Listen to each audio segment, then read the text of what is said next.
Churaibari forest অফিসে নতুন beat officer যোগ দিয়েই একের পর এক কাঠ পাচারকারীদের বিরুদ্ধে অভিযান চালিয়ে যাচ্ছেন। মঙ্গলবার পৃথক দুটি অভিযানে প্রায় 5 খানেরও অধিক চেরাই কাঠ উদ্ধার করলেন বনকর্মীরা।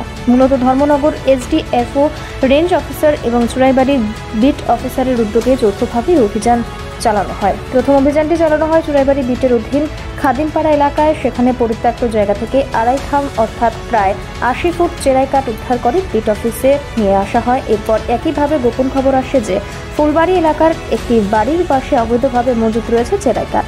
সে খবরের উপর ভিত্তি করে উক্ত স্থান থেকে আরও প্রায় 80 ফুট চেরাই কাঠ উদ্ধার করা হয়। দুটি অভিযানে প্রায় 160 ফুট চেরাই কাঠ জব্দ করা হয়, যার বাজার মূল্য 2.5 লক্ষ টাকা বলে জানান বিট অফিসার। 10টা থেকে আমরা অভিযান শুরু করি। তো প্রথম অভিযান আমরা খাদিমপাড়াতে করি। ওইখানে আমরা আনুমানিক 2 থেকে 2.5 গ্রাম সন টিম্বার উদ্ধার করি এবং সিজ করে নিয়ে আসি। আর তারপরে আমরা আবার ফুলবাড়িতে আসি। ওইখানেও আমরা কিছু আনুমানিক ধরেন এরকমই 2 থেকে 3 গ্রাম সন টিম্বার সেগুন কাঠ সিজ করি। এবং এই অভিযানে আমার সঙ্গে ছিলেন ধর্মনগর এসডিএফও স্যার এবং রেঞ্জ অফিসার ধর্মনগর।